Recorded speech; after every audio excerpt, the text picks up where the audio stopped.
ಸಂಕ್ರಾಂತಿ ಹಬ್ಬಕ್ಕೆ ಹಾಲಿಡೇಸ್ ಬಂತು. ಊರಿಗೆ ಹೋಗಿ ಆರಾಮಾಗಿ ಚಿಲ್ಲಾಗೋಣ ಅಂತ ಅಜ್ಜಿ ಮನೆಗೆ ಬಂದೆ.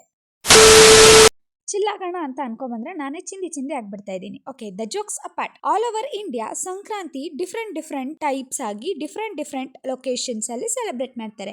ನಮ್ಮ ಕರ್ನಾಟಕದಲ್ಲಿ ಸುಗ್ಗಿ ಹಬ್ಬ ಅಂತ ಕರಿತೀವಿ, ಮಕರ ಸಂಕ್ರಾಂತಿ ಅಂತ ಕರಿತೀವಿ. ನಾವು ಎಳ್ಳು ಬೆಲ್ಲ ತಿಂದು ಹೊಳ್ಳೆ ಮಾತಾಡು ಅಂತ ಹೇಳ್ತೀವಿ.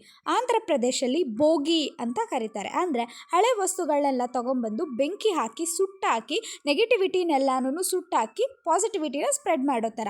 ಅಂದರೆ ಹಳೆದೆಲ್ಲ ಮರ್ತೋಗಿ ಹೊಸದು ಸ್ಟಾರ್ಟ್ ಮಾಡೋಣ ನ್ಯೂ ಇಯರ್ ಅಂತ ಹೇಳಿ. ತಮಿಳ್ನಾಡು ಅಲ್ಲಿ ಅಕ್ಕಿ ಬಾಯ್ಲ್ ಆಗಿ ಓವರ್ಫ್ಲೋ ಆಗ್ತಾ ಇದ್ದಾಗ ಗಾಬರಿ ಆಗಬೇಡಿ, ಅದು ಹೆಂಗೂ ಓವರ್ಫ್ಲೋ ಆಗುತ್ತೆ, ನಮ್ಮ ಹ್ಯಾಪಿನೆಸ್ಸು ಕೂಡ ಅದೇ ಥರ ಓವರ್ಫ್ಲೋ ಆಗಬೇಕು ಅಂತ ಹೇಳ್ತಾರೆ. ಮಹಾರಾಷ್ಟ್ರದಲ್ಲಿ ತಿಲ್ಗುಳ್ ಕೊಟ್ಟು ಸ್ವೀಟ್ ತಿಂದು ಸ್ವೀಟ್ ಆಗಿ ಮಾತಾಡು ಅಂತ ಹೇಳ್ತಾರೆ. ಗುಜರಾತ್ ಮತ್ತು ರಾಜಸ್ಥಾನಲ್ಲಿ ಆಕಾಶ ಅಂತೂ ನೆಕ್ಸ್ಟ್ ಲೆವೆಲ್ ಸೆಲೆಬ್ರೇಟ್ ಮಾಡ್ತಾ ಇರುತ್ತೆ. ಅಂದರೆ ಕೈಟ್ಸ್ ಎಲ್ಲ ಹಾರಿಸಿ ಹಬ್ಬನ ಫುಲ್ ಜೋರಾಗಿ ಸೆಲೆಬ್ರೇಟ್ ಮಾಡ್ತಾರೆ. ಪಂಜಾಬಲ್ಲಂತೂ ಸಂಕ್ರಾಂತಿ ಅಂತ ಅಂದರೆ ಬೆಂಕಿ ಹಾಕಿ ಫುಲ್ ಡ್ಯಾನ್ಸ್ ಮಾಡ್ಕೊಂಡು ಫುಲ್ ಎನರ್ಜಿಯಿಂದ ವೈಬ್ ಮಾಡ್ತಾರೆ.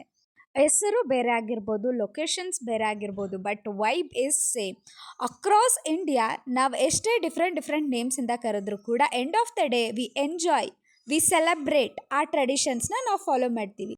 ಈ ಒಂದು ಹಬ್ಬನ ನಾವು ಕರ್ನಾಟಕದಲ್ಲಿ ಅಗ್ರಿಕಲ್ಚರ್ಗೆ ಅಂತಾನೆ ಸೆಲೆಬ್ರೇಟ್ ಮಾಡ್ತೀವಿ. ಅಂದರೆ ಈಗ ನಾವು ರಾಗಿ ಎಲ್ಲ ಹಾಕಿರ್ತೀವಿ, ಅದೆಲ್ಲ ತೆನೆ ಬಿಟ್ಟು ರಾಗಿ ಎಲ್ಲ ಕ್ರಾಪ್ ಬರ್ತಾ ಇರುತ್ತೆ. ಆ ಒಂದು ಕ್ರಾಪ್ನ ತಗೊಬಂದು ಒಂದು ಕಡೆ ಹುಡ್ಡೆ ಹಾಕಿ ಸುಗ್ಗಿ ಅಂತ ಮಾಡಿ ಅದಕ್ಕೆ ಪೂಜೆ ಮಾಡ್ತೀವಿ. ಆಮೇಲೆ ಮೂಕ ಪ್ರಾಣಿಗಳಿಗೆಲ್ಲಾನು ಸ್ನಾನ ಮಾಡಿಸಿ ಪೂಜೆ ಮಾಡಿ ಫುಲ್ ಡೆಕೋರೇಷನ್ ಎಲ್ಲ ಮಾಡಿ ಮಸ್ತಾಗಿ ಸೆಲೆಬ್ರೇಟ್ ಮಾಡ್ತೀವಿ. And end of the day ಕಿಚ್ಚಾಯಿಸಿ ಎಮ್ಮೆ ಮತ್ತು ಎತ್ತುಗಳನ್ನ ಅದ್ರ ಮೇಲೆ ಆರಿಸ್ತೀವಿ.